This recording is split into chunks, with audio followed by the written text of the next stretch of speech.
اہل بیت اور صحابہ یہ دو الگ الگ پیرامیٹرز ہیں دین کو جانچنے کے، دین کو سمجھنے کے، یا ایک ہی سکہ، ایک ہی تصویر کے دو رخ ہیں؟ یہ کہتا ہوں نا کہ حضرات شیخین جو ہے وہ کافر ہیں، اس کی تکفیر کرنے میں کوئی حرج نہیں ہے۔ اسلام میں یا صحابہ کے معاملے میں یہ افراط و تفریط کرنا، ایک صحابی کے پلڑے میں اپنا سارا وزن ڈال دینا، دوسرے صحابی سے برات کا اعلان کر دینا، آپ کیا اس کو جائز سمجھتے ہیں؟ یہ جائز ہے یا نہیں؟ صحابہ کے اندر پارٹی بازی جو ہے وہ پیدا کرنا یہ درست نہیں ہے۔ بسم اللہ والصلاۃ والسلام علی رسول اللہ، اللہم صلی وسلم علی نبینا محمد۔ ناظرین کرام، نہد کے پلیٹ فارم سے میں ہوں ڈاکٹر صلاح الدین، آپ کا میزبان، اور آج ہم گفتگو کرنے جا رہے ہیں ایک ایسے موضوع پر کہ جن کے بارے میں بات کرنا کار ثواب ہے اور جن کے ایمان کی بات کرنا ایمان کا حصہ ہے۔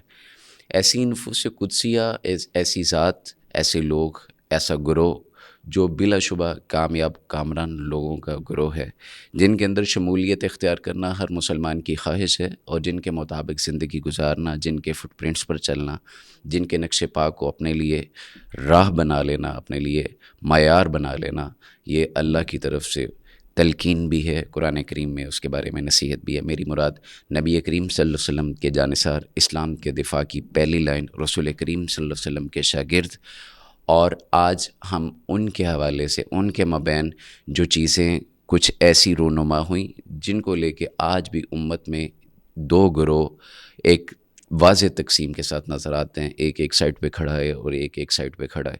تو ان کے مابین جو چیزیں تھیں کچھ گفتگو کرنے کے لیے، اور ہمارا طرز عمل کیسا ہونا چاہیے، ہم نے استاذ ڈاکٹر محمد زبیر صاحب کو دعوت دے رکھی اپنے اسٹوڈیو میں۔ سر بہت شکریہ آپ کا، آپ کی وقت کا، آپ کی تشریف آوری کا۔ بہت شکریہ۔ اچھا سر جی، یہ جاننا ہے یا یہ سمجھنا ہے سب سے پہلے کہ صحابہ کرام رضوان اللہ علیہم اجمعین، ان کے بارے میں ایک تاثر یہ دینے کی کوشش کی جاتی ہے کہ ان میں کچھ ایسے بھی تھے جن پر صحابہ کا لیبل لگا دیا گیا ہے، ایمان ان کا پورا نہیں تھا، یا اس طرح کی کوئی بات مشاجرات کے حوالے سے، چونکہ ہمارا موضوع ہے تو اس کو کس نظر سے دیکھنا چاہیے، اور ایک عام بندہ جو ہے، ایک عام غیر صحابی کہہ لیں ہم، کیا اس کو اس طرح کی رائے زنی کا کوئی اختیار ہے یا نہیں ہے؟ بسم اللہ الرحمن الرحیم۔ دیکھیں، ہمارے یہاں کچھ لوگوں نے ایک بحث پیدا کی ہے خاص طور پہ نفاق کے حوالے سے۔ نفاق کا انسٹیٹیوٹ مکہ میں تو نہیں تھا، پہلی بات تو یہ۔ بالکل ٹھیک ہے۔ تو مکہ میں تو جو لوگ ایمان لے کے آئے تو ان کے حوالے سے تو کسی قسم کے نفاق کا شک و شبہ بھی نہیں ہے، یعنی قرآن السابقون الاولون کہتا ہے، ٹھیک، اور وہ معروف صحابہ ہیں، وہ ہمارے علم میں، جیسے خلفائے راشدین یا عشرہ مبشرہ، یہ سب ان میں آ جاتے ہیں، جو بدر کے صحابہ بھی آ جاتے ہیں۔ بدری صحابہ بھی آ جاتے ہیں۔ اصل میں نفاق کا انسٹیٹیوٹ پروان چڑھا ہے مدینہ کے اندر، اور اس میں کوئی شک نہیں ہے کہ کچھ لوگ ایسے تھے کہ جن کے دلوں میں نفاق تھا۔ تو جب قرآن مجید جو ہے وہ صحابہ کی یا آپ صلی اللہ علیہ وسلم کے ساتھیوں کی فضیلت بیان کرتا ہے تو اس میں وہ منافق مراد نہیں ہوتے، کیونکہ ان منافقین کے اوپر قرآن مجید جو ہے وہ برستا ہے، اور خوب اچھے طریقے سے برستا ہے، یا ان کی مذمت میں قرآن مجید نازل ہوتا ہے، یا ان کے لیے ہمیں جہنم کی وعید تک بھی قرآن مجید میں ملتی ہے۔ تو بہرحال یہ دو گروہ تھے۔ منافقین کی جماعت بالکل بھی صحابہ میں، یعنی جسے ہم عرفی معنی میں صحابہ کہتے ہیں، جی ٹھیک ہے، تو جن کے فضائل قرآن مجید بیان کرتا ہے، والسابقون الاولون من المہاجرین والانصار والذین اتبعوہم بإحسان رضی اللہ عنہ، کہ جن کو اللہ تعالیٰ نے اپنی رضا کا سرٹیفکیٹ دیا۔ صحابہ سے ہماری مراد تو یہی ہے کہ جن کو اللہ کی رضا مندی کا سرٹیفکیٹ مل گیا، جن کو جنت کا سرٹیفکیٹ مل گیا، ٹھیک ہے۔ جیسے قرآن میں ایک اور جگہ پہ سورہ حدید میں ہے کہ لا یستوی منکم من انفق من قبل الفتح وقاتل اولئک اعظم درجۃ من الذین انفقوا من بعد وقاتلوا وکلا وعد اللہ الحسنى۔ ہر ایک سے اللہ نے جنت کا وعدہ کر رکھا ہے۔ تو صحابہ کو دو بڑے سرٹیفکیٹ دیے گئے، ایک تو اللہ کی رضامندی کا کہ اللہ تعالیٰ ان سے راضی ہے، اور دوسرا جنت کا سرٹیفکیٹ۔ تو صحابہ سے ہماری مراد یہ وہ لوگ ہیں، لغوی معنی میں جو آپ صلی اللہ علیہ وسلم کے ساتھ تھے تو ظاہری بات ہے وہ مراد نہیں، تو اس کا عرفی معنی یہی ہے صحابہ کا۔ تو اس معنی میں منافقین کی جماعت جو ہے وہ بالکل ایک ڈیفرنٹ جماعت تھی، اور وہ قابل مذمت ہے، خود قرآن مجید نے ان کی مذمت کی ہے۔ تو مکی دور کے تو کسی صاحب ایمان کو آپ نہیں کہہ سکتے کہ آپ اس کے اوپر جو ہے وہ نفاق کا لیبل لگائیں. اگر آپ نفاق کا لیبل لگائیں گے تو آپ خود منافق ہو جائیں گے. دوسری بات جب اب یہ آ جاتی ہے کہ وہ لوگ جو کہ مدنی دور میں ایمان لے کے آئے تو ان میں سے کچھ ایسے ہو سکتے ہیں کہ جن میں نفاق ہو, لیکن اس میں ایک بات بہت اہم ہے کہ اللہ تعالیٰ نے اس دین کی حفاظت کی ہے. نو ڈاؤٹ کچھ لوگ منافق تھے احد کے موقع پہ, جیسا کہ 300 لوگ واپس ہوئے. آپ صلی اللہ علیہ وسلم 1000 لوگوں کو ساتھ لے کے نکلے تھے, ٹھیک ہے, 300 لوگ جو ہے وہ واپس آ گئے. جنگ سے پہلے ہی بھاگ گئے. جنگ سے پہلے ہی واپس آ گئے تھے. عبداللہ بن ابی منافقوں کا سردار تھا, وہ معروف ہے. اب اس میں بھی قرآن مجید کا انداز یہ ہے کہ ان میں بھی آگے 2 قسم کے لوگ تھے. ایک وہ جن میں ضعف ایمان تھا, ایمان کی کمزوری تھی, وہ دیکھا دیکھی پیروی کر کے نکل آئے, بھاگ گئے. ہاں اچھا, ان کا تو معاملہ یہ ہوتا تھا کہ قرآن مجید یہ کہتا تھا کہ جی بھائی واپس آ جاؤ, واضح و نصیحت ان کو کی جاتی تھی. ٹھیک ہے. اچھا, ان میں سے لوگ واپس بھی آئے, ٹھیک ہے. کچھ لوگ ایسے تھے جو بالکل واپس نہیں آئے, اور ان کا معاملہ یہی تھا کہ وہ اس دین اسلام کے خلاف بھی سازشیں کرتے رہے.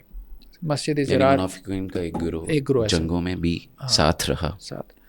جیسے دیکھیں نا غزوہ خندق کے موقع پہ, ٹھیک ہے, مسلمانوں کے خلاف سازش کی گئی, یا یہ جو منافقین کا گروہ تھا یہودیوں کو ساتھ ملا لیتا تھا, یا مسجد زرار کا جو واقعہ ہوا ہے, یا اسی طرح غزوہ تبوک سے جب آپ صلی اللہ علیہ وسلم واپس آ رہے تھے تو آپ کی قتل کی سازش کرنے والوں میں یہ منافقین کی جماعت تھی. تو ایسے کچھ لوگ تھے, ضعف ایمان والے بھی تھے, اور یہ جو جنہیں ہم پکے منافق کہہ سکتے ہیں, ٹھیک ہے, یہ بھی دل پہ مہر لگا دی گئی تھی. دل پہ مہر لگا دی گئی تھی کہ انہوں نے واپس بھی نہیں آنا.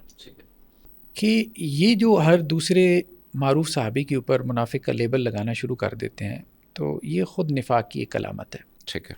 اللہ تعالیٰ نے اس دین کی حفاظت کی ہے, بے شک, تو کبھی بھی ایسا پاسبل نہیں ہے, ممکن نہیں ہے کہ ایک منافق جو ہے وہ صحابی کے طور پہ معروف ہو جائے. ٹھیک ہے. یا ایک اور بڑا سوال لوگوں نے پیدا کیا کہ جی یہ جو روایتیں آپ کے پاس ہیں, احادیث ہیں, آپ کو کیا پتا کہ پیچھے کوئی منافق ہو؟ بے وقوف قسم کے لوگ ہیں. بات یہ ہے کہ جتنا بھی آپ کا احادیث کا ذخیرہ ہے یہ سارے معروف صحابہ ہیں, خلفائے راشدین میں سے ہیں, عاشرہ مبشرہ میں سے ہیں. اب سب سے بڑے صحابہ مطلب جو جنہیں ہم مکثرین کہتے ہیں, کثرت سے روایات کرنے والے, جی, اس میں حضرت ابو ہریرہ ہیں, حضرت عمر بن العاص ہیں, عبداللہ بن عمر بن العاص ہیں, عبداللہ بن مسعود ہیں, حضرت عائشہ رضی اللہ عنہ ہیں, عبداللہ بن عباس ہیں. اب یہ سارے معروف, ہاں عبداللہ بن عمر ہیں, یہ سارے معروف صاحب ہیں. تو جتنا بھی ہمارے پاس اللہ کے رسول صلی اللہ علیہ وسلم کی سنت موجود ہے وہ سارے معروف صحابہ سے ہے. تو معروف صحابہ میں تو آپ کو نفاق کا نام و نشان بھی نظر نہیں آتا, بلکہ ان کے بارے میں تو آپ کو فضائل اور مناقب ملتے ہیں. اللہ کے رسول صلی اللہ علیہ وسلم کی زبانی جنت کی بشارتیں ہیں, فضائل اور مناقب ہیں. تو اللہ نے ان کے مقام اور مرتبے کو کیا ہے, اللہ کے رسول صلی اللہ علیہ وسلم کی زبانی اس کو اسٹیبلش کیا. جی. باقی جو منافق ہیں نا, وہ منافق تو صحابی کے طور پہ معروف ہی نہیں ہو پایا, یعنی جیسے ہم عرفی معنی میں صحابی کہتے ہیں, جی, کہ اس کے بارے میں کوئی شک و شبہ پیدا ہو. مطلب صحابہ کی بایوگرافیز پہ جتنی بھی کتابیں موجود ہیں, جب آپ ان کی بایوگرافیز پڑھتے ہیں صحابہ کی, مثال کے طور پہ ابن حجر کی کتاب ہے علی صحابہ ہے, فی تمییز صحابہ, یا اس طرح اور بھی بعض اہل علم نے لکھی ہے. اب ان میں جب آپ ان کی بایوگرافی پڑھتے ہیں تو وہاں آپ کو نام و نشان نہیں ملتا نفاق کا, وہاں آپ کو دین کے لیے قربانیاں ملتی ہیں. منافق کی نشانیاں جو اللہ تعالیٰ بیان کرتا ہے وہ یہی ہے کہ جہاد سے پیچھے رہے گا, قربانی دینے والا نہیں ہے, قربانی دینے والا, ظاہری بات ہے. وَمِنَ النَّاسِ مَن يَعْبُدُ اللَّهَ عَلَىٰ حَرْفٍ, لوگوں میں سے کچھ ایسے ہیں کہ جو کنارے کنارے اللہ کی عبادت کرنا چاہتے ہیں. ٹھیک ہے, تو وہ ایٹیچیوڈ ہی آپ کو نہیں نظر آ رہا. ٹھیک ہے. تو ایک بندے کا ایٹیچیوڈ یہ ہے کہ وہ عین میدان جنگ میں جا کے جو ہے وہ اپنی جان دینے کے لیے قربان ہے, اس نے اپنا جان مال سب کچھ اللہ کے لیے قربان کر دیا. تو یہ تو بالکل اس نفاق کے کریکٹر کے اگینسٹ ہے کہ جو قرآن مجید جو ہے وہ پیش کر رہا ہے کہ وہ اپنا مال بھی نہیں لگاتا اور اپنی جان بھی بچاتا پھر رہا ہے. بالکل ٹھیک ہے. تو صحابہ کرام کی بایوگرافیز جو ہمارے پاس مدون ہو گئی, کمپائل ہو گئی, تو اس میں ایسا نہیں ہے کہ کوئی منافق در آیا ہو, ایسا نہیں ہے. ہمارے اہل علم نے جو کام کیا ہے تو وہ اسی بنیاد کے اوپر کیا ہے، مطلب صفات کی بنیاد پہ ہے نا. آج ہم صحابہ کا کریکٹر اگر پڑھتے ہیں، بایوگرافیز کس لیے پڑھتے ہیں؟ آپ ان سے انسپائر ہوں، تو انسپائر ہونے والی کوئی بات ہوگی تو تبھی ہوں گے نا. بالکل ڈیفینیٹلی اس میں پوٹینشیل وہ ہوگا ہاں، تو وہ یہی ہوگا. جیسے قرآن مجید کہتا ہے کہ جی اللہ کے راستے میں جو ہے میں تمہیں بہترین تجارت نہ بتا دوں ہیں کہ اللہ کے راستے میں اپنے جان اور مال سے جہاد کرو. تو وہ سارے ایسے ہی لوگ ہیں، سارے ایسے ہی لوگ ہیں. ٹھیک ہے. اب یہاں پہ پھر میں اسی بات کی طرف آتا ہوں کہ وہ جو لیبل لگاتے ہیں، آپ نے تو کہہ دیا کہ یہ اس طرح سے نہیں ہے. اب قرآن احادیث سے نبی کریم صلی اللہ علیہ وسلم کی جو تعلیمات ہیں ان میں ایک چیز ہمیں ملتی ہے، ترکت فیکم امرین لن تضلوا ما تمسکتم بہما کتاب اللہ. اور اہل سنت کے نزدیک جو چیز ہے وہ سنت تھی، اور جو دوسرا گروہ ہے جو اہل تشیع کا ہے یا روافظ کا ہے وہ کہتا ہے کہ وہاں پہ اہل بیت کا تذکرہ ہے، اور اہل بیت کے بغیر اسلام مکمل نہیں ہے. جاننا صرف اس وقت ہم یہ چاہ رہے ہیں، اہل بیت اور صحابہ یہ دو الگ الگ پیرامیٹرز ہیں دین کو جانچنے کے، دین کو سمجھنے کے، یا ایک ہی سکہ ایک ہی تصویر کے دو رخ ہیں؟ آپ اس کو کس نظر سے دیکھتے ہیں؟ جسٹیفائی کریں گے کہ کیا صحابہ کے مد مقابل اہل بیت کو لے آنا اور اہل بیت کے مد مقابل صحابہ کو لے آنا دین کو سمجھنے پرکھنے کے لیے، یا قربانیوں کے اعتبار سے افضلیت کی بات نہیں کر رہا ہوں، ابھی سمجھنے کی بات کر رہا ہوں؟ کہ میرے خیال میں صحابہ کے اندر پارٹی بازی جو ہے وہ پیدا کرنا یہ درست نہیں ہے. ٹھیک ہے کہ آپ پارٹیاں بنا دیں. اب آپ کہیں کہ ایک صحابہ تھے، ایک اہل بیت تھے. لغوی اعتبار سے اگر چیزوں کو سمجھنے کے لیے ہو، تعارف کے لیے ہو، جیسے مہاجرین اور انصار تھے تو ٹھیک ہے، کچھ لوگوں نے ہجرت کی، کچھ مدینہ کے مقامی لوگ تھے، سمجھنے کے اعتبار سے کوئی حرج نہیں. ویسے بھی قبائلی تقسیم تھے، یہ قریشی تھے، یہ غیر قریشی ہیں، وہ بات ٹھیک ہے. اسی طرح سے اگر آپ سمجھنے کے لیے کہ جی یہ اللہ کے رسول صلی اللہ علیہ وسلم کے گھر والے تھے، مطلب تعارف مقصود ہے نا کہ آپ صلی اللہ علیہ وسلم کے گھر والے کون تھے، کوئی حرج کی بات نہیں ہے. آپ یہ تقسیم کر لیں کہ یہ اہل بیت ہیں، یہ اہل بیعت ہیں، مطلب جنہوں نے بیعت کی تھی وہ اہل بیعت تھے اور یہ گھر والے. لیکن اگر اس سے مقصود دین کو تقسیم کرنا ہو، ٹھیک ہے، جیسے اب آپ نے ایک حدیث کی طرف اشارہ کیا، صحیح مسلم کی وہ بیسیکلی روایت ہے کہ ایک گروہ نے یہ تاثر دینے کی کوشش کی کہ دین کے جو سورسز ہیں وہ دو ہیں، ایک تو اللہ کی کتاب ہے اور دوسرے اہل بیت ہیں. حالانکہ اس حدیث میں یہ بات بالکل بھی نہیں ہے. وہ غدیر خم کا واقعہ ہے کہ جب آپ صلی اللہ علیہ وسلم جو ہے وہ حجۃ الوداع سے واپس مدینہ کی طرف آ رہے تھے تو آپ نے خطبہ دیا تھا، تو اس میں اللہ کے رسول صلی اللہ علیہ وسلم نے جہاں تک تمسک کی بات کی ہے تو وہ یہ بات کہی ہے کہ جی قرآن مجید تمہارے درمیان چھوڑے جا رہا ہوں، اس کو تو تم جو ہے وہ مضبوطی سے پکڑ لو. اس کے ساتھ تو تمسک کا حکم دیا اور اس کی اتباع کا بھی حکم دیا. جب اہل بیت کا تذکرہ آیا تو وہاں تمسک اور ان کی اتباع کا حکم نہیں ہے، وہاں ان کے ساتھ جو ہے وہ حسن سلوک کا حکم ہے. اور یہ کہا گیا کہ دیکھو میں تمہیں ان کے ساتھ حسن سلوک کا حکم دیا، احترام کی بات. تو بیسیکلی اللہ کے رسول صلی اللہ علیہ وسلم کے رشتہ دار تھے اور آپ صلی اللہ علیہ وسلم نے یہ محسوس کیا، کچھ واقعات پے در پے ایسے ہوئے تھے، آپ صلی اللہ علیہ وسلم نے محسوس کیا کہ آپ کے جو گھر والے ہیں، خاص طور پہ اس میں حضرت علی رضی اللہ عنہ کے ساتھ کچھ معاملات ہوئے تھے، تو لوگ ان کے ساتھ جو ہے وہ کچھ اچھے طریقے سے بیہیو نہیں کر رہے. بعض چونکہ حضرت علی رضی اللہ عنہ تھوڑے ینگ بھی تھے، کچھ صحابہ جو کہ عمر میں بڑے تھے، تو ان کے ذہن میں کچھ چیزیں ایسی بیٹھ گئی تھیں یا انہیں کچھ رنجش یا شکایت پیدا ہو گئی تھی کہ جیسے حضرت علی رضی اللہ عنہ اپنی رشتہ داری کا کوئی ناجائز فائدہ اٹھا. وہ میں جو سمجھا ہوں یہ ہے کہ میرا خیال ہے کہ مال غنیمت کی تقسیم اس کے حوالے سے ایک صحابی کو یہ شکوہ ہوا تھا اور بعد میں وہ ختم ہو گیا تھا رسول اللہ کی بات کے بعد. جی ایسے ہی اصل میں ہوا یہ تھا کہ حضرت خالد بن ولید کو اللہ کے رسول صلی اللہ علیہ وسلم نے یمن کی طرف بھیجا. ٹھیک. حضرت خالد بن ولید کو فتح حاصل ہوئی اور مالی غنیمت کافی کچھ حاصل ہوا، اس میں کچھ قیدی بھی تھے. ٹھیک ہے. تو اب اس میں سے خمس جو 20% ہے وہ اللہ کے رسول صلی اللہ علیہ وسلم کا ہو. تو حضرت خالد بن ولید نے آپ صلی اللہ علیہ وسلم کو پیغام بھجوایا کہ جی آپ اپنا 20% منگوا لیں. تو آپ صلی اللہ علیہ وسلم نے حضرت علی کو بھیجا کہ آپ جا کے خمس لے آؤ. تو حضرت علی رضی اللہ عنہ وہاں گئے ہیں یمن میں، تو انہوں نے خمس علیحدہ کر لیا. اب جب خمس علیحدہ کیا تو اس میں جو ہے وہ ایک لونڈی تھی جو کہ مطلب خوبصورت تھی، جیسے کہ روایتوں کے الفاظ ہیں، صحیح بخاری میں بھی یہ روایت ہے. تو حضرت علی رضی اللہ عنہ نے اس کو بھی علیحدہ کر لیا خمس میں، اور پھر صبح 20% سے ایکسٹرا تھی، نہیں 20% میں شامل. ٹھیک. صحیح بخاری کی روایت کے الفاظ ہیں کہ صبح جب حضرت علی بیدار ہوئے تو وہ غسل کر کے باہر نکلے اپنے خیمے سے. جب لوگوں نے یہ دیکھا، ان میں کچھ صحابی تھے جیسے حضرت بریدہ تھے اور حضرت خالد بن ولید بھی تھے، تو انہوں نے تھوڑا اس کو محسوس کیا. اب محسوس مطلب ان دا سینس یہ کیا کہ جی آپ نے ایک تو بہترین لونڈی علیحدہ کی اور رسول اللہ تک نہیں گئے اور آپ نے رات اس کے ساتھ تعلق زوجیت بھی قائم کر لیا. تو انہوں نے کہا بھی کہ میں اللہ کے رسول صلی اللہ علیہ وسلم سے اس کی شکایت کروں گا، اور انہوں نے شکایت بھی کی. ایک تو یہ واقعہ ہوا. ایک اور واقعہ یہ ہوا کہ یہ اللہ کے رسول صلی اللہ علیہ وسلم کا پہلا حج تھا اور آخری حج بھی کہہ لیں، حجۃ الوداع کا موقع تھا یہ. تو حضرت علی رضی اللہ عنہ کو معلوم ہوا تو انہوں نے اپنے ساتھیوں سے کہا کہ بھائی میں جلدی پہنچتا ہوں تاکہ آپ کے ساتھ حج کر لوں. اکٹھے سفر کرتے تھے تو پھر آہستہ ہو جاتا تھا. تو آپ پیچھے پیچھے آؤ، تو میں ایک اور کام کروں گا کہ اللہ کے رسول کو باہر لے آؤں گا کہ آپ لوگوں کا استقبال کریں کہ فتح یاب ہو کے آ رہے ہیں، تھوڑا پروٹوکول مل. تو حضرت علی رضی اللہ عنہ نے جلدی کی اور پہنچ گیا وہاں. آپ وسلم کے ساتھ حج کیا اور آپ وسلم کو تیار بھی کیا کہ جی لوگ آ رہے ہیں تو آپ ذرا استقبال کریں گے تو خوش ہو جائیں گے. تو حضرت علی آپ وسلم کو لے کے باہر نکلے. اب جب وہ لوگ آ رہے تھے آگے سے تو انہوں نے ایک ڈیسیژن لیا اپنے طور پہ کہ مال غنیمت میں کچھ ان کے پاس جو ہے وہ اچھا لباس تھا، ریشمی لباس، تو انہوں نے اپنے طور پہ پہن لیا کہ آپ وسلم کے ساتھ ہم اچھے سے ملیں. یہ ڈیسیژن انہوں نے لے لیا. اس پہ حضرت علی ناراض ہوئی کہ یہ اپنے طور پہ آپ لوگوں نے کیوں ڈیسیژن لیا. یہ بھی ایک رنجش پیدا ہو گئی. اس طرح سے کچھ اور پے در پے ایسے واقعات ہوئے تھے. حضرت اسامہ کے ساتھ بھی ایک واقعہ ہوا تھا.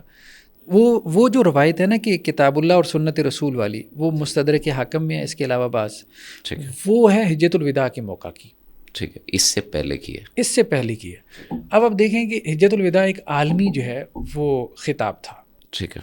تو جب آپ صلی اللہ علیہ وسلم نے مصادر دین بیان کرنے تھے، اب یہ پہلا اور آخری موقع تھا نا کہ ساری امت جمع ہے. بالکل ایسے ہی. ٹھیک، ساری امت جمع کے میدان میں اتنے نہیں تھے. میں تو مطلب بہت کم لوگ تھے نا، وہ لوگ جنہوں نے مدینہ آپ کے ساتھ واپس جانا تھا. ٹھیک ہے، مطلب سارے لوگ تو مدینہ سے نہیں آئے تھے نا، دیگر جگہوں سے آئے تھے. وہ وہاں عرفات کے میدان میں نبی صلی اللہ علیہ وسلم کی تعلیمات لے کے چلے گئے تھے. 1,24,000 تو عرب سے آیا تھا، مدینہ سے تھوڑا آیا تھا. ہم تو مدینہ کے راستے پر ہے. بالکل ٹھیک ہے. مدینہ سے اب دیکھیں جب مکہ کے لیے آئے ہیں تو کتنے تھے؟ 10,000 تھے. تو چلیں آپ یوں کہہ لیں کہ جی 12,000 ہو گئے ہوں گے، 14,000 ہو گئے ہوں گے. بالکل ٹھیک ہے. باقی سارے تو لاکھوں لوگ تو ارد گرد کے تھے، وہ تو چلے گئے تھے، واپس چلے گئے تھے. اب یہ 10-12,000 بھی اکٹھے نہیں سفر کر سکتے، یہ بھی ٹولیاں گروہ چھوٹے چھوٹے ٹکڑوں میں. آپ کہہ سکتے ہیں 40-50 کے قریب لوگ تھے آپ صلی اللہ علیہ وسلم کے ساتھ وہ غدیر خم کے موقع پہ نصیحت کی. اور ان میں عام طور پہ وہی لوگ تھے جن کو مطلب کچھ رنجش وغیرہ پہ. ٹھیک ہے. اچھا، اب یہاں پہ پھر ایک سوال یہ آ جاتا ہے کہ چونکہ وہ بھی انسان تھے معصوماً الخطا، تو ہمارا عقیدہ ہے کہ اللہ کے رسول صلی اللہ علیہ وسلم کے علاوہ کوئی نہیں ہے، اور ان سے بھی اجتہادی بنیاد پہ یا ویسے ایک غلط فہمی یا مطلب مس لیڈ کرنے کی وجہ سے، تو میں نہیں کہہ سکتا اس کو، یہ ہے کہ پراپر انفارمیشن کے ریسورسز نہ ہونے کی وجہ سے کچھ چیزیں ایسی جو ذہن میں آ گئیں اور اس بنیاد پہ ایک ازمپشن قائم کر لی گئی، اور نیچے والا ایک جو طبقہ ہے جو بعد میں اسلام قبول کرتا ہے، اور اس دوران کچھ حادثات بھی ہم دیکھتے ہیں اسلام کی تاریخ میں ہوئے ہیں، تو اس بنیاد پہ وہ اپنا وزن ایک خاص پلڑے میں ڈالنے کی کوشش کرتا ہے. اسلام میں یا صحابہ کے معاملے میں یہ افراط و تفریط کرنا، ایک صحابی کے پلڑے میں اپنا سارا وزن ڈال دینا، دوسرے صحابی سے برات کا اعلان کر دینا، آپ کیا اس کو جائز سمجھتے ہیں؟ یہ جائز ہے یا نہیں ہے؟ نہیں دیکھیں یہ بالکل بھی درست نہیں ہے. دیکھیں اس میں مشاجرات میں بھی 3 قسم کے موقف بنے. بعد میں صحابہ کرام میں بھی ظاہری بات ہے جنگیں ہوئی ہیں، ہم ان کا انکار تو نہیں کر سکتے، وہ تو ایک فیکٹ ہے نا. جی، ہم زیادہ سے زیادہ یہ کہہ سکتے ہیں کہ جی نہ ہوتی تو اچھا تھا، کہ جنگ جمل ہے، جنگ صفین ہے، ایک حقیقت ہے کہ یہ ہوئی. آپ صلی اللہ علیہ وسلم کے حجۃ الوداع کے موقع پہ جو ہے جو خطبہ ہے نا، اس میں یہ بھی الفاظ ہیں کہ میرے بعد جو ہے وہ کافر مت بن جانا، لا ترجعوا بعدی کفار، کہ ایک دوسرے کی گردنیں مارنے لگ جاؤ. تو گویا آپ صلی اللہ علیہ وسلم نے پسند نہیں کیا، یا آپ نے ایک طرح سے اشارہ بھی کر دیا کہ یہ فتنے، ہم تو ان کو فتنہ ہی کہیں گے نا. ظاہری بات ہے کوئی بھی بندہ نہیں کہے گا کہ جس صحابہ میں جنگ و جدال ہوا تو یہ کوئی اچھا کام ہوا ہے. بالکل ٹھیک ہے. ایک آزمائش ہے، ایک فتنہ ان دی سینس کی آزمائش ہے، امت کے لیے ایک بہت بڑی آزمائش. بالکل ٹھیک ہے. کہ اس میں 3 موقف بنے ہیں. ایک تو وہ جو حضرت علی رضی اللہ عنہ کے ساتھ تھے، اور ایک وہ جو کہ عشرہ مبشرہ میں سے حضرت طلحہ و زبیر رضی اللہ عنہ کے ساتھ تھے، جنگ جمل میں وہ دوسری طرف تھے. اچھا، یہاں پہ لوگ یہ بھی نہیں غور کرتے کہ حضرت علی رضی اللہ عنہ اگر اللہ کے رسول صلی اللہ علیہ وسلم کے کزن ہیں تو حضرت زبیر بھی کزن ہیں. بالکل ٹھیک ہے. وہ بھی پھوپھی زاد ہیں نا. ٹھیک ہے. ہاں، یہ چچا زاد ہیں تو وہ پھوپھی زاد ہیں. ٹھیک ہے. ان کے بارے میں جنت کی بشارت ہے تو ان کے بارے میں بھی جنت کی بشارت ہے. تو کہنے کا مقصد یہ ہے کہ ہے تو یہ ایک ہی خاندان، ایک ہی قبیلہ ہے. ہاں، بشارتیں بھی ایک جیسی ہیں نا. تو اس لیے اب درمیان میں ایک تیسرا موقف جو بنا تھا صحابہ کرام کا، وہ یہ بنا تھا کہ ہمیں دونوں میں سے کسی سائڈ کی طرف بھی نہیں جانا. ٹھیک ہے. تو میری اپنی ذاتی رائے تو یہی ہے کہ اگر مجھ سے کو پوچھے نا تو میں یہی کہتا ہوں کہ بیسیکلی رسول اللہ صلی اللہ علیہ وسلم کی تعلیمات بھی یہی تھی. ٹھیک ہے. کہ اس قسم کے فتنے کے زمانے میں جب مسلمانوں میں باہمی جنگ و جدال ہو جائے، ٹھیک ہے، تو آپ علیحدہ ہو جاؤ. وہ جو بعض روایتوں میں آتا ہے نا کہ جی آپ اپنی تلوار توڑ دینا، تو یہ بیسیکلی انہی یا اس جیسے واقعات کے بارے میں ہی تھا، تاکہ جیسے سیدنا ذر غفاری رضی اللہ عنہ بھی نصیحت کی تھی کہ پیچھے اور بھی صحابہ کرام جو علیحدہ ہو گئے تھے. ٹھیک ہے، حضرت ابو سعید خدری ہیں، اسی طرح سے اور صحابہ کرام کا ہمیں ملتا ہے کہ وہ اس میں شامل نہیں ہوتے تھے، جانتے بوجھتے شامل نہیں ہوتے تھے، دونوں طرف سے معذرت کا اظہار کرتے. اور اس میں یہ سمجھنا ہے میرے اور آپ سب کے لیے اور ناظرین کرام کے لیے کہ یہ کفر، ایمان اور نفاق کی بات نہیں ہے، یہ رسول اللہ کی تعلیمات پہ عمل کرنا ہے کہ ہمیں کسی ایک پلڑے میں وزن نہیں ڈالنا اور سب کے ساتھ ہم نے احترام، محبت، مودت والا رشتہ رکھنا ہے، اور کسی ان کی باہمی چپکلش کی وجہ سے کسی کو موتون بھی نہیں کرنا ہے اور کسی کی فیور بھی ایکسٹرا نہیں کرنی ہے. ہاں، اتنی بات آپ کہہ سکتے ہیں کہ صحابہ کرام میں درجات ہیں، قرآن نے اس کا تو ذکر کیا. بالکل صحیح ہے. جیسے شروع میں ایک آیت آئی تھی کہ جو فتح مکہ سے پہلے ایمان لے کے آئے، یا فتح مکہ سے پہلے، جنہوں نے فتح مکہ سے پہلے جہاد اور قتال کیا یا اللہ کے راستے میں خرچ کیا، وہ اور جو فتح مکہ کے بعد وہ برابر نہیں. بالکل صحیح. ٹھیک ہے، تو قرآن نے یہ بات بیان کی ہے کہ صحابہ میں درجات ہیں. ہم کہتے ہیں کہ جی حضرت ابو بکر سب سے افضل تھے، وہ تو بلکہ ہم کیا کہتے ہیں، آپ وسلم کے زمانے میں صحابہ کہتے تھے کہ حضرت سیدنا علی رضی اللہ تعالیٰ عنہ کا بھی فرمان موجود ہے نا. اس حوالے سے سیدنا حسن نے پوچھا تھا کہ افضل الخلائق بعد نبی اللہ کون ہے، تو انہوں نے کہا تھا کہ ابو بکر ہے. پھر پوچھا، پھر کہا عمر ہے، پھر پوچھا آپ ہوں گے، تو کہا نہیں عثمان ہے. تو بہرحال یہ تو چیزیں ہمیں ملتی ہیں، اور کچھ لوگ لا علمی اور جہالت کی وجہ سے انکار بھی کرتے ہیں حقیقت کا، فیکٹ کا، لیکن اس سے تو اسلام کو کوئی فرق نہیں پڑتا ہے. لوگوں کی اپنی عاقبت جو ہے اس پہ اثر انداز ہوتی ہے. بات آپ نے ابھی اپنی گفتگو میں ایک اشارہ کیا کہ نبی صلی اللہ علیہ وسلم نے حجۃ الوداع کے موقع پر یہ بات ارشاد فرمائی تھی کہ میرے بعد کفر کو اختیار نہ کر لینا اور ایک دوسرے کی گردنیں مارنے نہ لگ جانا. اب یہاں پہ یہ تاثر دینے کی کوشش کی جاتی ہے کہ رسول اللہ صلی اللہ علیہ وسلم کی رخصت ہو جانے کے بعد، آپ کی وفات کے بعد سارے مرتد ہو گئے تھے الا ثلاث، مگر 3 یا کچھ کہتے ہیں کہ 90+ یا کچھ اس طرح سے باتیں سننے کو یا پروپیگیٹ کیا جاتا ہے. لوگوں کو انفارمیشن نہیں ہے، اویئرنیس نہیں ہے، اور عربک فارن لینگویج ہے، ہر کوئی اس کے ماخذ پر جا نہیں سکتا ہے. تو اس حوالے سے کیا یہ قرینِ قیاس بات ہے عقل کے، سوچ کے، فکر کے، اور کیا یہ رسول اللہ صلی اللہ علیہ وسلم کی وہ جو شاگرد ہیں جن کی انڈائریکٹ تربیت اللہ نے کی ہے، کیونکہ وما ینطق عن الہویٰ والی بات ہے نا کہ اللہ کی وحی کے بغیر تو اللہ کے رسول کوئی اسٹیپ لیتے ہی نہیں تھے. تو اب یہاں پہ اب بات پھر یہ، کیا اللہ پر شک ہے، رسول اللہ کی تربیت پہ شک ہے، اس طرح کا جو نیریٹو بنانا ہے، یا کیا کوئی قرینہ قیاس بات ہو سکتی ہے کہ صحابہ مرتد ہو گئے، اسلام کو چھوڑ دیا؟ نہیں، دیکھیں میرے خیال میں اصل میں نا اس کو ایک تو دیکھنے کا پرسپیکٹیو یہ ہے کہ جی صحابہ کرام میں مشاجرات ہوئی ہے. جی، میرے خیال میں شاید وہ ان کے لیے آزمائش کم، ہمارے لیے بڑی آزمائش بن گئے. بالکل ایسے. مطلب اللہ تعالیٰ نے تو ان کے بارے میں جیسے جنگ احد میں جو بھی معاملہ وہ ہوا، تو سمپل بات اگر یہ کر لیں کہ وہ بخشی ہوئی روحیں تھیں، اصل آزمائش تو ہمارے ایمان کی. جنگ احد کا واقعہ آپ وسلم کے زمانے میں ہو گیا تو اللہ تعالیٰ نے سرٹیفکیٹ دے دیا. ٹھیک ہے، غزوہ بدر میں جو صلح حدیبیہ میں تھے ان کو جنت کا سرٹیفکیٹ ملا. بیت رضوان میں تھے، جنت کا سرٹیفکیٹ، رضوان کا کیا سرٹیفکیٹ آ گیا. لیکن حضرت عثمان رضی اللہ عنہ کے بارے میں جیسے آپ وسلم کا تبصرہ اور بھی صحابہ کے بارے میں مل جاتا ہے جی کہ جی غزوہ تبوک کے موقع پہ جب وہ اتنا مال لے کے آئے تو اب آج کے بعد کوئی گناہ عثمان کو کوئی نقصان نہیں پہنچا پائے گا. تو اس کا مطلب یہ ہے کہ ان سے اگر کچھ ہوا بھی ہے نا تو اللہ کے ہاں وہ معاف ہے، بالکل، اور وہ جنت میں ہے. ٹھیک ہے، یہ چیز ہمیں قرآن و سنت کی نصوص سے واضح طور پہ ملتی ہے. ٹھیک ہے، لگتا ہے ایسا ہے کہ وہ جیسے آزمائش اللہ نے ہمارے لیے بنائی ہے قیامت تک کے لیے.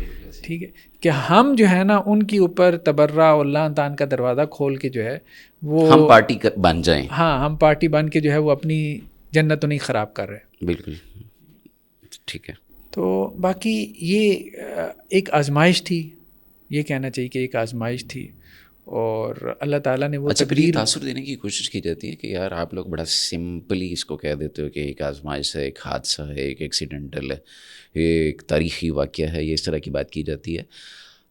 کیا یہ جو باور کروایا جاتا ہے کہ اہل بیت میں، تھوڑا سا ٹیکنیکل یہ عوام شعور نہیں رکھتی ہے. شاید آپ اگر سروے بھی کرواتے ہیں نا تو آپ کو یہ بات سامنے نظر آ جائے گی کہ بھائی اہل بیت میں کتنے لوگ ہیں, تو میرا نہیں خیال کوئی 10 کی گنتی کراس کر سکے گا. تو میں یہ چاہ رہا ہوں کہ تھوڑا سا اگر کھول دیا جائے, آپ کا نالج بھی ماشاء اللہ اچھا ہے, کہ اہل بیت کہتے کس کو ہیں اور اہل بیت میں کتنے لوگ تھے, کتنے افراد تھے, اور کربلا کے میدان میں یہ جو مشاجرات کا ایک سبب سیدنا عثمان کی شہادت سے چلتا چلتا آگے تک گیا ہے اور کربلا کا حادثہ ہوا ہے. اور اس میدان میں کیا اہل بیت میں سے کچھ لوگ تھے جو وہاں نہیں گئے اور کچھ باقی رہے جو حسین کے ساتھ نہیں گئے, تو ان کے ایمان پہ تو شک نہیں کیا جا سکتا جیسے دیگر صحابہ کو پارٹی بنا کے موتون کیا جاتا ہے, یا معاذ اللہ ثم معاذ اللہ ان کے ایمان پہ سوالیہ نشان اٹھائے جاتے ہیں, یا ان کی عاقبت کے حوالے سے گفتگو کی جاتی ہے اور اپنی داد سمیٹی جاتی ہے. تو اہل بیت کے حوالے سے جو مسکنسیپشن پھیلایا جا رہا ہے, آپ اس کے بارے میں تھوڑی سی اویئرنیس دے دیں. دیکھیں نا, صحیح بخاری کی روایت میں یہ بات موجود ہے کہ اہل بیت سے مراد وہ لوگ ہیں کہ جن پہ صدقہ حرام ہے, اور وہ آل علی ہیں, آل عباس بھی ہیں, آل عقیل بھی ہیں, آل جعفر بھی ہیں. ٹھیک ہے, مطلب صرف حضرت علی رضی اللہ عنہ کا خاندان نہیں, صرف حضرت علی میں, اور پھر سیدنا حسن و حسین ہی نہیں ہیں, باقی بھی ہیں. آل علی میں سارے آ جاتے ہیں, آل عباس یہ سارے بنو عباس اس میں آ جاتے ہیں. بالکل ٹھیک ہے. اس کے بعد آل جعفر اور آل عقیل, اور جو تھے حضرت عقیل تھے جو حضرت علی رضی اللہ عنہ کے بھائی تھے, یہ تو حضرت امیر معاویہ رضی اللہ عنہ کے ساتھی ہو گئے تھے نا, ان کی طرف چلے گئے تھے. صفین وغیرہ کے معاملے میں یہ حضرت امیر معاویہ رضی اللہ عنہ کی طرفداری کرتے تھے. تو اس طرفداری کرنے کی وجہ سے نام نہیں لیا جاتا, شاید یہ بھی وجہ ہو, شاید یہ, لیکن وہ آل عباس کا بھی تو نام نہیں نہ لیتے, اور پھر ازواج مطہرات کا بھی نہیں لیتے. ہاں ان کا بھی نہیں لیتے. پھر یہ بھی ہے کہ ازواج مطہرات بھی جو ہے نا, جی ہاں وہ بھی اہل بیت میں سے. اور پھر یہ جو آپ نے بات کی نا کہ کربلا میں دیکھیں حضرت عبداللہ بن عباس جو ہیں ایک تو, اور اسی طرح سے محمد بن حنفیہ جو حضرت علی کے بیٹے تھے. جمل میں تو وہ حضرت علی کے ساتھ تھے, لیکن جب یہ کربلا کا حادثہ ہونے جا رہا تھا تو حضرت حسین رضی اللہ عنہ کو روکنے والوں میں وہ بھی تھے کہ نہ چاہیے. عبداللہ بن عباس بھی تھے, عبداللہ بن عمر بھی تھے, محمد بن حنفیہ بھی تھے. یہ دونوں تو اہل بیت میں سے ہو گئے نا. اب ایک بندہ آج کے دور میں کسی بھی طرح سے وہ پروپیگنڈے سے متاثر ہو گیا, اسے نہیں سمجھ آیا دین, نہیں سمجھ آیا اسلام, اس نے رسول کریم صلی اللہ علیہ وسلم کی تعلیمات نہیں پڑھی ہیں.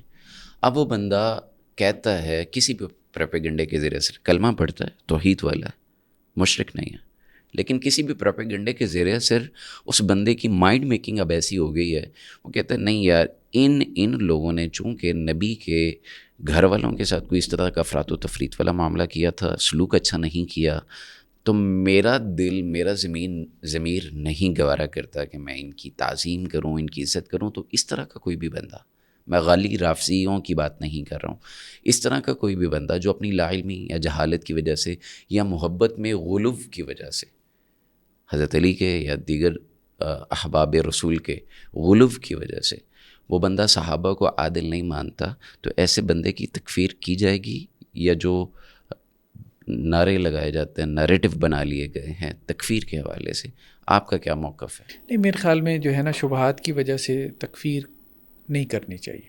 ٹھیک ہے, ایک بندہ کسی وجہ سے کسی شبہ کے زیر اثر آ کے اس قسم کی بات کر جاتا ہے تو اس کی وجہ سے اس کی تکفیر نہیں کی جائے گی. ہاں آپ لوگوں کو ایجوکیٹ کریں, آپ ان کو سمجھائیں. ہاں تبدیع کی حد تک کول کیا جا سکتا ہے. تبدیع سے مراد یہ ہے کہ ایسا شخص بدعی ہے یا ایسا نقطہ نظر رکھنے والا گمراہ ہے. ٹھیک ہے, بدعی یا گمراہ کہنے میں کوئی حرج نہیں ہے. باقی کسی کو کافر قرار دینا بہرحال یہ ایک بڑی رسپانسبلٹی ہے, یہ بڑی ایک ذمہ داری ہے. تو تکفیر کے لیے کچھ موانع اور کچھ شروط ہیں, مطلب کچھ کنڈیشنز ہونی چاہیے, کچھ کرائیٹیریا ہے وہ فلفل ہونا چاہیے. اس کے بعد آپ کسی کے بارے میں جو ہے وہ کہہ سکتے ہیں کہ اب یہ دائرہ اسلام میں نہیں رہ گیا, کیونکہ اس کے اوپر پھر بہت سے احکامات مرتب ہوتے ہیں نا کہ اب اس کی وراثت جاری نہیں ہوگی, اس کا نکاح ختم ہو گیا, اس کو مسلمانوں کے قبرستان میں دفن نہیں کریں گے, وہ واجب القتل ہو گیا یا مرتد ہو گیا, بہت ساری چیزیں, اس کے بہت سے کانسیکوینسز ہیں. ٹھیک ہو گیا. اب اگر کوئی بندہ صحابہ کی تکفیر کرتا ہے تو اسے کافر کہا جائے گا؟ میرے خیال میں تو جو یہ کہتا ہو, مطلب صحابہ تو بڑی بات ہے, اگر کوئی یہ کہتا ہو نا کہ حضرات شیخین جو ہے وہ کافر ہیں تو اس کی تکفیر کرنے میں کوئی حرج نہیں ہے. اس کی وجہ یہ ہے کہ اللہ کے رسول صلی اللہ علیہ وسلم نے یہ بات کہی ہے کہ جو کسی کو کہتا ہے یا کافر, اور جس کو وہ کہہ رہا ہے اگر وہ کافر نہیں ہے تو یہ کفر کا فتویٰ اس کی طرف واپس لوٹ آ جاتا ہے. ٹھیک, تو وہ جزاء سیئۃ سیئۃ مثلھا, بالکل ٹھیک ہے. تو برائی کا بدلہ اسی قسم کی برائی ہے. اور یہ حدیث بھی یہی بتا رہی ہے. اور حضرات شیخین کا جو ایمان ہے وہ قطعیت کے ساتھ ثابت ہے. بلکہ میں تو یہاں یہ بھی ایڈ کرنا چاہوں گا کہ ہمارے ہاں کچھ لوگ جو ہے نا، خاص طور پہ اہل سنت میں سے، بیوقوفی کی حد تک سادے ہیں. اس لیے بیوقوفی کی حد تک سادے ہیں کہ ایک وہ صاحب امریکہ میں بیٹھے ہیں، ٹھیک ہے، اب وہ کہتے ہیں جی آپ آ کے حضرات شیخین کا جو ہے وہ ایمان ثابت کرو، میرے ساتھ مناظرہ کرو، ٹھیک ہے، ٹھیک ہے، حسن علیہ آن سکرین. ہاں. میں سمجھ گیا. تو مجھے بھی ان کی طرف سے میسیجز ملے. میں یہ کہتا ہوں بھائی بات یہ ہے کہ کوئی ناسبی جو ہے مثال کے طور پہ وہ آ کے حسن علیہ یاری کو کہے کہ جی حضرت علی رضی اللہ عنہ کا یا حضرت حسین کا ایمان ثابت کرو، وہ بیٹھے گا؟ کیوں؟ کیونکہ اس کا ایمان پکا ہے، ٹھیک ہے، وہ یہ سوچ بھی نہیں سکتا. تو ہم کیسے سوچ لیتے ہیں؟ بالکل صحیح. یہ بالکل بڑی الارمنگ سی بات ہے. اور بڑی بھائی آپ ایک قطعی چیز کے اوپر آپ جا کے جو ہے وہ اگلے سے ڈیبیٹ کرنے کو تیار ہو گئے ہو، آپ تو اپنا موقف کمزور کر رہے ہو. ہمیں مطلب جا کے اس قسم کی بحثیں نہیں کریں. دیکھیں کل کو کوئی کہتا ہے جی اللہ کے رسول صلی اللہ علیہ وسلم کے ایمان پہ آ کے مناظرہ کرو، ہم مطلب اس بیوقوفی کی حد تک گر جائیں گے، یہ چیزیں ثابت کرنا شروع کر دیں گے کہ نہیں. تو یہ اللاجیکل بھی ہے ویسے بھی. اور یہاں پہ ایک جو بڑا نقطہ سمجھنے کا ہے وہ یہ ہے کہ موت کے بعد تو انسان کا اختیار نہیں رہتا نا اس دنیا پہ. تو موت کے بعد بھی حضرت شیخین رسول کریم صلی اللہ علیہ وسلم کی مائیت میں ہے، اور کل قیامت کو تب تو کسی کا بھی اختیار نہیں ہوگا، تو وہ تب بھی ساتھ ہی اٹھیں گے. تو یہ مقبولیت کی انتہا ہے ایمان کی کسوٹی کا. یہ بلکہ حضرت علی رضی اللہ عنہ کا یہ قول ہے، بلکہ یہ وہی روایت جب حضرت عمر رضی اللہ عنہ کی شہادت ہوئی نا، تو حضرت عبداللہ بن عباس کہتے ہیں کہ میں وہاں پہ کھڑا تھا، تو حضرت علی رضی اللہ عنہ کو میں نے سنا کہ انہوں نے حضرت عمر رضی اللہ عنہ پہ تبصرہ کرتے ہوئے کہا کہ میری زندگی میں بس یہی خواہش رہی کہ میں آپ کے جیسا بن پاتا، اور مجھے امید ہے کہ آپ دنیا میں بھی اللہ کے رسول صلی اللہ علیہ وسلم اور حضرت ابوبکر کے ساتھ تھے، اور آپ مرنے کے بعد بھی ان کے ساتھ ہیں.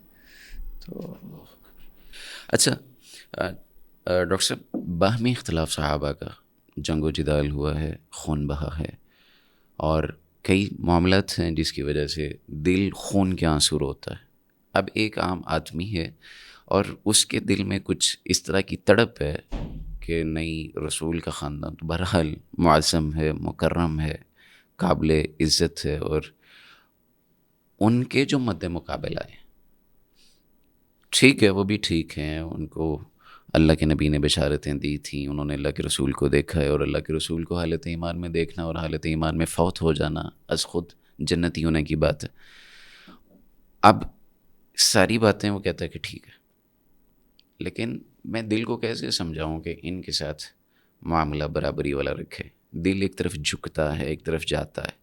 تو یہ جو دل کا جھکاؤ ہے، یا اہل بیت کی محبت میں جو دڑکتا ہے، یا سیدنا علی رضی اللہ تعالیٰ عنہ کے حوالے سے یہ لمٹ کو کراس کرنے کی طرف جاتا ہے، محبت میں غلو کی طرف چلا جاتا ہے. تو اس کو میں کیسے اعتدال کی راہ پہ لے کے آؤں؟ اور دوسری طرف وہ بندہ ہے جو یہ کہتا ہے کہ ٹھیک ہے، لیکن صحابہ اللہ کے رسول صلی اللہ علیہ وسلم کے داماد کو، دور داماد کو شہید کر دیا گیا تھا، یہ معاملات تھے، یہ تھے، یہ تھے، یہ تھے. تو اس وجہ سے اب میں، چونکہ ایک گروپ ہے جو محبت میں غلو کے اوپر چلا گیا، میں ٹھیک ہے، میں انہیں سائڈ پہ ہی رکھتا ہوں، میں ان کی طرف دیکھتا بھی نہیں، میں ان سے نفرت تو نہیں کرتا، لیکن مجھے ان کی پرواہ نہیں ہے. تو یہ جو رویہ ہے اس کو اعتدال کی طرف کیسے لایا جائے گا؟ دیکھیے بات یہ ہے کہ افراط و تفریط تو ہمارے دین نے پسند نہیں کی. ایون کہ آپ صلی اللہ علیہ وسلم نے اپنے بارے میں بھی جب یہ بات کہہ دی کہ دیکھو میری تعریف میں بھی وہ مبالغہ نہ کرنا جو کہ عیسائیوں نے حضرت عیسیٰ علیہ السلام کی تعریف میں مبالغہ کیا اور انہیں اللہ کا بیٹا بنا دیا. جی. تو پھر ایاکم الغلو فی الدین، اس قسم کی ہمیں احادیث مل جاتی ہیں کہ دین کے معاملے میں غلو سے بچتے رہو. اور خاص طور پہ جو دینی شخصیات ہوتی ہیں تو ان کے حوالے سے انسان میں غلو کچھ نہ کچھ پیدا ہو ہی جاتا ہے. انسان میں اللہ تعالیٰ نے جو کمزوریاں رکھی ہیں ان میں سے ایک کمزوری یہ بھی ہے، یہ تعلق کی کمزوری ہے. یا اللہ نے انسان کو جن چیزوں سے آزمایا ہے، تو آزمائش صرف روپے پیسے میں نہیں ہے، تعلقات سے بھی آزمایا. جیسے سورۃ توبہ میں آیت ہے نا، جن 8 چیزوں کا اللہ نے تذکرہ کیا ان میں سے 5 تو ریلیشن شپس ہیں. ٹھیک ہے، کل ان کان آباءکم وابناءکم واخوانکم، یہ چیزیں جو ہے. اس میں مال و دولت کا بھی ذکر آ گیا. تو اللہ تعالیٰ تعلقات سے بھی آزماتا ہے. تو تعلقات میں ہمیں نارمل رہنا ہے، ہمیں اعتدال پر رہنا ہے. اہل بیت کے ساتھ تعلق ہو یا صحابہ کرام کے ساتھ تعلق ہو، اور ایون کہ اللہ کے رسول صلی اللہ علیہ وسلم کے ساتھ جو تعلق ہے اس میں بھی ہمیں افراط و تفریط کا شکار نہیں ہونا. آپ صلی اللہ علیہ وسلم نے اس سے بھی منع کیا. ٹھیک ہے. کیونکہ وہ افراط و تفریط پھر جو ہے وہ وہاں تک پہنچا سکتے ہیں. اب جیسے دیکھیں کہ عیسائیوں نے تو انہیں اللہ کا بیٹا نہیں بنایا، محبت میں بنایا نا. بالکل ایسے. اور ہمارے ہاں بھی آپ صلی اللہ علیہ وسلم کی جب نعت پڑھی جاتی ہے تو نعت تو ظاہری بات ہے محبت میں پڑھی جاتی ہے، اور اس نعت میں آپ صلی اللہ علیہ وسلم کا مقام اور مرتبہ بیان کرتے کرتے جو غلو کیا جاتا ہے اور اس میں ایک شرک کا ایلیمنٹ بھی پیدا ہو جاتا ہے، جس کے اوپر اب خود بعض بریلوی حضرات آپ توجہ دلانا توجہ دلانا شروع ہو گئے. تو اس کا مطلب یہ ہے کہ یہ جو غلو ہوتا ہے ایموشنز کے اندر، یہ پھر زبان میں غلو کی صورت میں اس کا اظہار ہوتا ہے، اور پھر زبان میں جب اس کا اظہار ہوتا ہے تو پھر وہ آپ کا ایک عقیدہ اور شرکی قول تک پہنچ سکتا ہے، اور وہ بہت خطرناک. یعنی ایک جنریشن کی جہالت، دوسری کا عقیدہ، تیسری کی روایت بن جاتی ہے. اور سیدنا علی رضی اللہ تعالیٰ عنہ کے حوالے سے بھی رسول کائنات صلی اللہ علیہ وسلم کے کچھ فرمودات تو ہیں کہ علی تیری محبت میں غلو کر کے ایک بندہ یا ایک گروہ جہنم میں چلا جائے گا، اور نفرت کر کے بھی ایک گروہ جہنم میں چلا جائے گا. تو یہاں پہ پھر سوال میں چاہتا ہوں تھوڑا سا مزید اس کو کھول دیجئے کہ اعتدال کی راہ کے لیے ہماری تربیت یا ہمارے تعلیمی مصادر یا کیا ہونا چاہیے یا کس طرف جانا چاہیے؟ دیکھیں نا، اعتدال کے لیے بہت ضروری ہے کہ جو بندہ آپ کی تربیت کر رہا ہے خود اس کے اندر اعتدال ہو. تو اب ہمارے ہاں ہو یہی رہا ہے کہ ایک خاص گروہ کے اندر ہم دیکھتے ہیں کہ وہاں محرم کے 10 دن ہیں، اب ذاکروں کی ایک پوری آپ کہہ لیں کہ جی فوج ہے، برگیڈ ہے پوری. ہاں وہ جس انداز سے واقعات کو بیان کرتے ہیں تو اس سے تو ظاہری بات ہے غلوف تو پیدا ہوتا ہے. ٹھیک ہے، جنہیں آپ اخباری کہہ دیتے ہیں. مطلب اہل تشیع میں بھی کئی ایک گروہ ہیں، کچھ اصولی ہیں، ان میں پھر کچھ علمی باتیں ہوتی ہیں، ان کے علماء ہیں، فقہاء ہیں، مجتہدین ہیں. پھر اس میں کچھ اخباری ہیں، صرف خبریں بیان کرنے والے. ان میں بھی اکثر و بیشتر جھوٹے من گھڑت قسم کے قصے اور واقعات ہوتے ہیں. ان کا بس صرف سیزن ہوتا ہے، مطلب جو انہوں نے کچھ روپیہ پیسہ کمانا ہوتا ہے. ٹھیک ہے، وہ سال بھر کے لیے جو ہے نا وہ محرم کی مجلسیں جو ہے وہ پڑھ کے. تو اب وہ اس قسم کے پھر جذبات کو ابھارتے ہیں، کیونکہ جتنی واہ ہوگی اتنا پیسہ زیادہ، اتنا ہی پیسہ جو ہے وہ ملے گا. اور پھر وہ ہم چھوٹے چھوٹے کلپس بھی دیکھتے رہتے ہیں جس قسم کے وہ واقعات بیان کرتے رہتے ہیں. ایسے اس میں ہمارے ہاں وہ جعفری صاحب ایک بڑے معروف ہیں ان کے واقعات آئنسٹائن کے بارے میں یہ ثابت کرتے ہیں کہ جی وہ حضرت علی رضی اللہ عنہ سے بڑے متاثر تھے. کس قسم کے قصے کہانیاں بہت زیادہ من گھڑت وہ واقعات بیان کیے جاتے ہیں. تو بیسیکلی تو ایجوکیٹ کرنے کی ضرورت ہے، وہی بات ہے. اپنی قوم کو اپنی قوم کو ایجوکیٹ کرنے کی ضرورت ہے کہ ایسے قصہ گو لوگوں سے بچ کے رہیں، ان سے دین نہ لیں.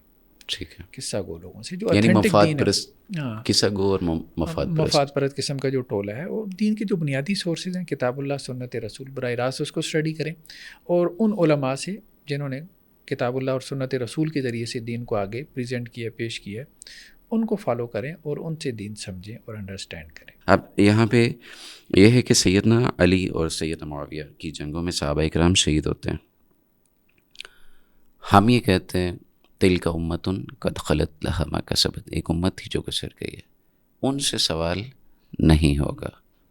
میں جو کیا، انہوں نے جو کیا، اللہ ان کا سوال مجھ سے نہیں کرے گا، اور میں جو کر رہا ہوں میرا سوال اللہ ان سے نہیں کرے گا. اسی طرح کربلا میں سیدنا حسین رضی اللہ تعالیٰ عنہ آپ کے رفاقا کی جو شہادت ہوتی ہے، وہ بھی سارا معاملہ ہم اللہ پر چھوڑ دیتے ہیں. یہ اللہ پر چھوڑنا چاہیے یا اس پر زبان درازی کرتے رہنا چاہیے؟ اصل میں اس میں کئی ایک چیزیں جو ہے وہ ہمارے ہاں پریکٹس میں آ گئی ہیں. اس میں ایک شب و ستم ہے، اور اس کے علاوہ لان تان ہے، اور اس کے علاوہ سوگ وغیرہ ہے، ماتم ہے، رخسار بیٹھنا، گریبان چاک کرنا، ننگے پاؤں پھرنا. بہت سی چیزیں آ گئی ہیں. اب دیکھیں بہت سے اہل تشیع میں سے بھی جو معقول لوگ ہیں وہ زنجیر زنی ہو گئی، ماتم ہو گیا، اس چیز کا انکار کر رہے ہیں کہ یہ رسومات ہیں، اس کا دین سے کوئی تعلق نہیں ہے. ان میں سے بھی معتدل لوگ ان کے خلاف بولنا شروع ہو گئے. باقی یہ ہے کہ ہمارا دین جو ہے نا وہ تو شہید کے حوالے سے تو بالکل واضح اور کلیئر ہے کہ اس کا تو نہ ماتم ہے نہ ہی کوئی سوگ ہے. ٹھیک ہے. میں شہادت تو آپ کے لیے خوشخبری ہے نا. قرآن تو اعزاز ہے, اللہ کے رسول نے خود مانگا. قرآن تو مطلب تبشیر کا لفظ استعمال کرتا ہے شہداء کے لیے کہ مطلب کچھ ایسے ہیں کہ انہوں نے جنت کی خوشخبری حاصل کر لی اور کچھ ایسے ہیں جو اس کے انتظار کر رہے ہیں. باقی اگر آپ اس کو شہادت کا کیس نہیں بھی بناتے, ہم تو خیر بناتے ہیں, تو ہم تو کہتے ہیں میت مطلب یہاں پہ نہ سوگ ہے نہ کوئی ماتم کرنے کی ضرورت ہے. حضرت حسین رضی اللہ عنہ جو ہے وہ بہت اچھے مقام اور مرتبے پر ہیں اور جنت کے نوجوانوں کے سردار ہیں, اور اس سے بڑی بات ہوئی کیا سکتی ہے. تو ہم کس چیز کا جو ہے وہ ماتم کر رہے ہیں یا کس چیز کا سوگ منا رہے ہیں کہ وہ یہاں سے بہتر مقام پہ چلے گئے, اس چیز کا سوگ منا رہے ہیں. تو اگر اس کو میت یا عام جو ہے وہ وفات کا کیس بھی بنایا جائے تو اس میں بھی ہماری احادیث واضح ہیں کہ 3 دن کے بعد جو ہے وہ کوئی سوگ نہیں ہے, 3 دن تک آپ تعزیت کر لیں. تو اب ایک واقعہ ہوا ہے, ایک سانیہ, نو ڈاؤٹ بہت بڑا سانیہ ہے, بہت بڑا ظلموں سے, ہم اس کا انکار نہیں کر سکتے. انٹینسٹی گریویٹی بہت زیادہ, بہت زیادہ. اب یہ بھی ہے کہ اس میں جو لوگ ملوث ہیں اللہ کے ہاں وہ جو بھی ہیں مجرم ہیں, ٹھیک ہے. شہادت عثمان میں جن کا کردار رہا, ٹھیک ہے, وہ بھی اللہ کے ہاں مجرم ہیں. حضرت علی رضی اللہ عنہ اس پہ لعنت بھیجتے تھے, حضرت عائشہ رضی اللہ عنہ لعنت بھیجتی تھی, جو بھی ہیں واٹس ایور. اب ہم ظاہر بات ہے ویڈیو کیمرے نہیں لگے تھے, اب ہم تعین نہیں کر سکتے. اسی طرح سے شہادت حسین میں بھی جو لوگ ملوث ہیں اور انہوں نے ان کو رستہ نہیں دیا, مثال کے طور پہ انہوں نے 3 شرائط پیش کی تھیں کہ مجھے واپس جانے دو, یا بارڈر پہ جا کے جو ہے وہ میں کفار سے لڑوں, ہاں, یا میں یزید سے جا کے بات چیت کر لوں, ہم آپس میں دیکھ لیں کیا کرنا. تو اب جو لوگ اس میں رکاوٹ بنے ہیں, اب ظاہر یہ معقول شرائط تھیں, سیدھی سی بات, جو اس میں رکاوٹ بنے ہیں اور ان کی شہادت کی جو بھی رسپانسبل ذمہ دار ہیں اللہ کے ہاں وہ ملعون ہے, کوئی اس میں ایسی کوئی بات نہیں. ٹھیک ہے. لیکن اب اس کے اوپر یہ جو اب آپ دیکھیں نا کہ کنٹینیوسلی اتنے سالوں سے مسلسل ہاں, اور اس کو کل دین بنا لیا گیا. دیکھیں اس امت کے لیے حضرت حسین رضی اللہ عنہ کی شہادت سے بڑا سانیہ اللہ کے رسول صلی اللہ علیہ وسلم کا دنیا سے چلا جانا. بے شک. ٹھیک ہے. اب ایک طرف تو آپ کہتے ہیں کہ جی محرم میں ہم نے شادی نہیں کرنی, کیونکہ جو ہے آج تک وہ محرم میں شادی کرنے کے قائل نہیں, کیونکہ بہت بڑا سانیہ ہو گیا. تو اب ربیع الاول میں بھی شادی نہیں کرنی چاہیے کیونکہ آپ وسلم دنیا سے چلے گئے. آپ صلی اللہ علیہ وسلم کے جانے کا بھی ہمیں پھر ماتم اور سوگ. پھر حضرت علی رضی اللہ عنہ کی شہادت نہیں ہوئی, ٹھیک ہے, رمضان کے اندر, ٹھیک ہے. اب رمضان میں بھی شادی نہیں کرنی چاہیے, ہاں, عید بھی نہیں منانی چاہیے. کہنے کا مقصد اسی طرح حضرات شیخین کے بارے میں آپ دیکھ لیں, مطلب حضرت عمر, حضرت عثمان کی وفات ہے, عمر کی شہادت ہے, سیدنا عثمان ذی الحجہ کے اندر جو ہے وہ دونوں حضرات کی شہادت ہوئی, حضرت عمر, حضرت عثمان رضی اللہ عنہ. اب ذی الحجہ بھی نکل گیا, تو کوئی مہینہ ہی نہیں بچے گا آپ کے لیے جس میں آپ ماتم نہ کر رہے ہوں, جس میں آپ سوگ نہ منا رہے ہوں. تو اس لیے وہ جو ماتم, اور جو ماتم تو خیر ہے ہی نہیں اصل, وہ تو اللہ کے رسول نے منع کر دیا کہ جس نے گریبان چاک کیا اپنا یا اپنا سینہ, ہاں, سینہ پیٹا, تو وہ ہم میں سے نہیں ہے. مطلب اس کو تو امت سے ویسے ہی مطلب برات کر دی, برات کر دی نا, لا تعلقی کا اعلان, کیونکہ یہ دور جاہلیت کی جو ہے وہ رسموں میں سے تھا. تو اس لیے اب یہ ایک رسمی سا دین جو ہے وہ اس کو لے کے چلنا, اصل میں دیکھیں اگر کچھ کرنے کا کام ہے تو وہ تو یہ ہے کہ حضرت حسین رضی اللہ عنہ کا جو کردار ہے آپ اس کو فوکس کریں, ان کی جو پرسنالٹی تھی. حضرت علی رضی اللہ عنہ کا جو کردار, جو ان کی پرسنالٹی تھی, آپ اس کو فوکس کریں. مطلب ان کی تواضع کیسی تھی, ان کی انکساری کیسی تھی, ان کی شجاعت کیسی تھی, ان کا راتوں کو اٹھ کے جو ہے نماز کیسی تھی, ان کا زہد تقویٰ, اس کا تو ذکر ہوتا کوئی نہیں ہے. لیکن یہ ہے کہ اب ایک واقعہ لے کے وہی بات ہے کہ جی ہمارے آباء و اجداد ایسے تھے, ہمارے آباء و اجداد ایسے تھے. جو آیت آپ نے پڑھی کہ قرآن یہی کہتا ہے بھائی وہ تو جیسے تھے اللہ کے ان کو تو مقام اور مرتبہ مل گیا. تم سے اللہ یہ نہیں پوچھے گا کہ تمہارے آباء و اجداد کیسے, تم سے اللہ تعالیٰ یہ پوچھے گا کہ تم کیا کر کے لائے ہو, تم نے کیا کیا. تو اس لیے دین کا انداز تو یہ نہیں ہے کہ جی آپ ایک شخصیت کا اتنا سوگ اور ماتم کریں. ایک آخری سوال آپ سے جاننا ہے, اور وہ یہ ہے کہ کیا مشاجرات صحابہ کو پبلک پلیٹ فارمز پہ پبلکلی اس کے بارے میں بات کرنا, گفتگو کرنا چاہیے یا نہیں کرنا چاہیے؟ اور اسی سوال کا دوسرا جز یہ ہے کہ کیا مشاجرات کو بیان کرنا صحابہ کی اہانت کا مرتکب تو نہیں ہوتا جو کر رہا ہو؟ دیکھیں پہلی بات تو یہ ہے کہ حکمت اور مصلحت اسی میں ہے کہ اس کو پبلک پلیس پہ بیان نہ کیا جائے. ہاں اب یہ ہے کہ کچھ ڈبیٹس جو ہے نا وہ ہم نے پبلک نہیں کی, ہو گئی نا, تو اب آپ کو ڈیفینسو ہونا پڑا نا, یا وضاحت دینی پڑی کہ جی جن لوگوں نے مشاجرات کو بیان کیا تو انہوں نے غلط طور پہ بیان کر دیا, ایک مس انفارمیشن چلی گئی. تو اس مس انفارمیشن کو ختم کرنے کے لیے آپ کو ایسی, مثال کے طور پہ اب عام طور پہ میں اس کی مثال یوں دیتا ہوں, آپ کے گھر میں اماں ابا کی لڑائی ہوتی ہے, ٹھیک ہے. اب کوئی بھی ایسا مطلب شخص نہیں ہے وہ کہے کہ جی میری اماں نے میرے ابا کو یہ کہا، میرے ابا نے میری اماں کو یہ کہا، ہمارے گھر کے اندر کی بات یہ باہر لگا ہے تو حق نا، تو حق بات ہے تو مجھے بیان کرنی چاہیے. بھائی ہر حق بات جو ہے وہ پبلک میں جا کے بیان کرنے کی نہیں ہوتی، اور نہ ہی کوئی بندہ ایسے کرتے ہیں. شاجرات صحابہ کو مطلب فی نفسی بیان کرنا تو شاید ہم نہیں کہہ سکتے کہ توہین ہے. اصل میں تو پیچھے انٹینشن کی بات ہے. اگر کسی کی انٹینشن بیڈ ہوگی، مطلب وہ صحابہ کرام کو مطلب ان کے ڈس رسپیکٹ چاہتا ہے، ڈی گریڈ ان کو کرنا چاہتا ہے، اور وہ اس کے جسر سے بھی واضح ہو جاتا ہے، یا جس انداز سے وہ اسلوب سے گفتگو کر رہا ہوتا ہے، باڈی لینگویج بھی بتا دیتی ہے، یا جو وہ جس طرح سے چیزوں کو انٹرپریٹ کر رہا ہوتا ہے، یا بالکل ٹھیک ہے، تو وہ غلط ہے.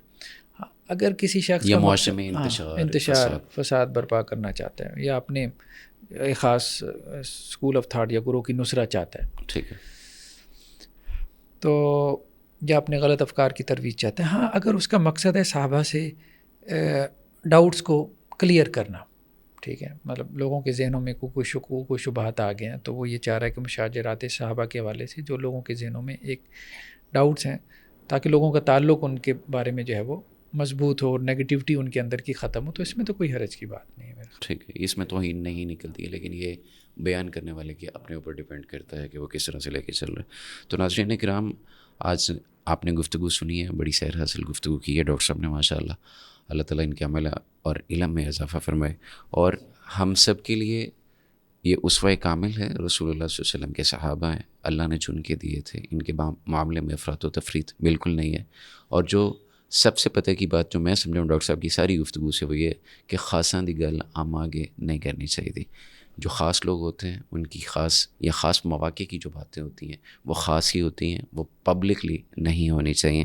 اور اگر آپ کے پاس اس حوالے سے پراپر ریسورسز نہیں ہیں انفارمیشنز کے، معاملات کی کلیئرٹی کے، اور وہ اللہ کے علاوہ کسی کے پاس ان معاملات کے نہیں ہیں، تو اس معاملے میں دفاع تو صحابہ کا کیا جا سکتا ہے، لیکن افراط و تفریط کا شکار نہیں ہونا چاہیے. اللہ سبحانہ و تعالیٰ یہ مجلس بابرکت بنائے اور آپ کا سننا ہمارا کہنا قبول فرمائے. آپ سے ملاقات ہوتی ہے انشاءاللہ نیکسٹ ویڈیو میں. تب تک اجازت دیجیے. السلام علیکم ورحمۃ اللہ وبرکاتہ.